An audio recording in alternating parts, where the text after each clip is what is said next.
Psoriasis in 3 words: dry, scaly, itchy. Volcanic Chinese burn with someone pouring lemon juice all over you. It's really ugly and it looks really uncomfortable. Itchy. You want to scratch it. I would do anything to get rid of my psoriasis tomorrow. Absolutely anything. My name is Dr. Stuart Wolfman and I'm a doctor with a special interest in dermatology. I've been treating psoriasis for more than 30 years, but that's not my only connection with the condition. I'm also a patient. I was diagnosed with psoriasis more than 20 years ago, and I'm very lucky that I've been spared the more severe type of psoriasis, but for some patients it can be very debilitating. Today there are more than 125 million people living with psoriasis, and this number is continuing to rise with no cure in sight. We set out on a journey to help healthcare professionals better understand this increasingly prevalent condition and to meet the people who live with psoriasis every single day. Rena Romani is from North London and was first diagnosed with psoriasis at age 13. It kind of literally just came overnight. I had like a heat rash on my back, and my mum even thought it was a heat rash, and then within days it started to spread on my arms and my knees and stuff, and then they just popped, the spots popped. So we went to to see our GP, and I was diagnosed like almost straight away. And what haunts me all the time is when they kind of said, you've got psoriasis and this is for life and there's no cure. I still sometimes sit back and think, what do you mean there's no cure? 24 years and no one's still figured out how to control this like for good. I first developed psoriasis when I was 12. I was out in the sun one day, covered in psoriasis the next. And that had quite a big impact on my life, because at 12, to have that kind of appearance, going from very normal skin to then very dry, cracked, scaling skin. And to do that and my skin audibly crack and bleed was quite difficult to deal with then. And people associate skin disease with a certain social class, a level of cleanliness, and judge you because of that. My daughter Gabby has just had her first experience with psoriasis, and although it is mild, she's worried about what it could mean for the future. I was a little bit worried and I wasn't expecting it, so it was a bit of a shock to me, and it was a bit of a sort of something to get used to, because I'd have to combat it for the rest of my life. Kind of felt like I had struck unlucky, because I'd seen my dad suffer it for ages and I was like, oh, it's fine, it won't happen to me, and it did. My life with psoriasis is very long-standing. Since about the age of 30 I've had psoriasis, mainly on my elbows and on my knees, the chronic plaque type of psoriasis. And in fact my dad had the same and my brother had the same.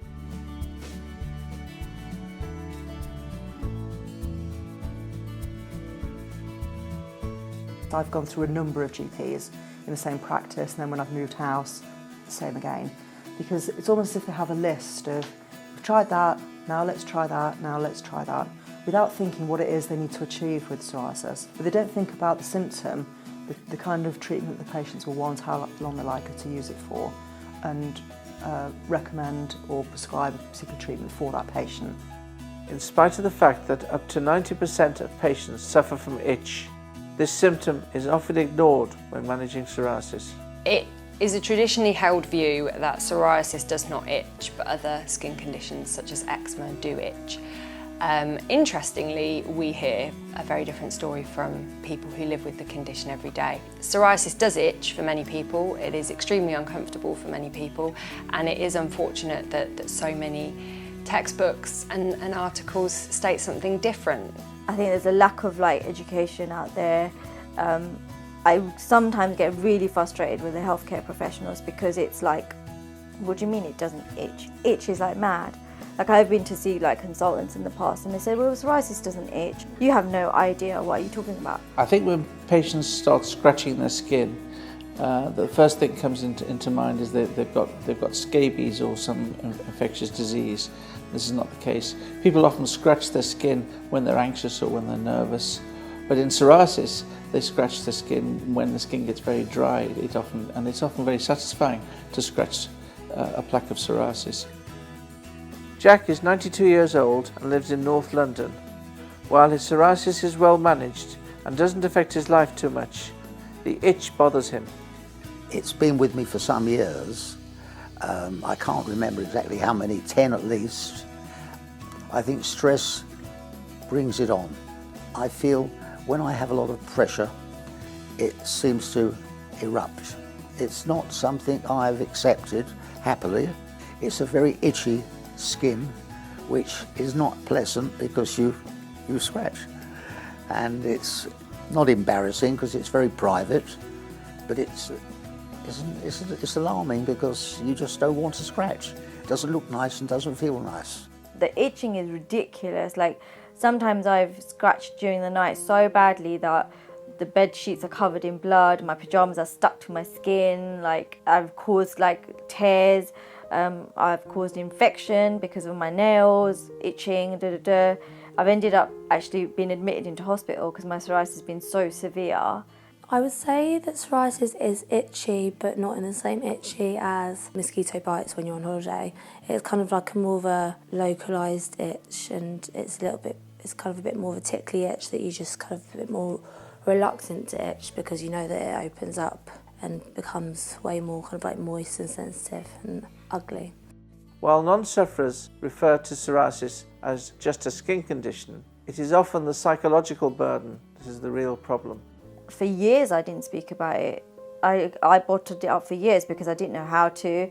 I didn't know if it was acceptable for me to have these kind of thoughts with a condition. It's like, why would people associate it? Why aren't you thinking out of the box? I'm not just coming to you because I need a tube of cream or blah blah blah. Like, have you asked me what mental state I'm in because of this? Because it's not just like applying the creams. It's so exhausting. You don't sleep properly. Like, it affected like my sleep, my appetite, everything. So if you then put all that together, there's like a massive strain, and it's just not looked at. We know that there is a psychological impact of psoriasis. We do hear from people that they do struggle with depression and anxiety sometimes. The stress of having the condition can be quite profound, and certainly from the point of view of a lack of control. People often find it difficult to deal with the fact that even if they have their psoriasis under control with treatments, that it may come back at some point in their lives. And so that can be quite a difficult thing to come to terms with. Some people find themselves in something of a vicious cycle where stress can trigger their psoriasis, and then having the psoriasis or having their psoriasis flaring can then cause them to feel more stressed and anxious. And so it is really important that we're viewing people as an entire person, and we're not just treating the symptoms that we can see, but we're also asking them about things like itch and pain and fatigue, and working on improving those things that can really affect someone's life. The obvious thing patients want is a cure, but in the absence of this, what are we missing from treatment? Ideally, I'd want it to just bed psoriasis and cure it, but I know that's not going to happen. Something that's convenient, that works, and everybody's different because what works for one person might not work for another. I think there's never going to be getting away from moisturising and applying creams and stuff, but I think just something that works and is not so messy. If something new comes out, I need to know, because I don't read women's magazines, I don't read health stuff, I don't read OK magazine kind of thing. I don't read those pages of a newspaper, so it's highly unlikely that I'm going to know about a new treatment. And what I'd like to see is the GPs having a bit more motivation that if we've got somebody with psoriasis, let's get them back in because there is something new we can offer them. Psoriasis is different for every person that has it, and so it can be difficult for a healthcare professional to completely understand how that condition affects that individual. Unfortunately, with treatment of psoriasis, it's a real one-size-fits-all approach. There's a very definite process that needs to be gone through, which is great for many people but doesn't necessarily work for everybody. And so it is important that a healthcare professional is talking to that person and really understanding about what's important for them and how their psoriasis affects them. As healthcare professionals, we can be victims of a lack of education where psoriasis is concerned. Undergraduates only receive 2 weeks of training for skin conditions, whereas they represent 10 to 15% of consultations. Having heard from the patients in this film and listened to their stories, the wide-ranging impact of the psoriasis becomes all the more apparent. So is it time for a shift in the way we approach treatment of the condition? Taking the time to listen to the symptoms that affect patients on a day-to-day basis is critical. Whether there's thick scaly plaques, psychological distress, itch and sleepless nights, it's important to listen to the symptoms in order to prescribe the right treatment for the right patient.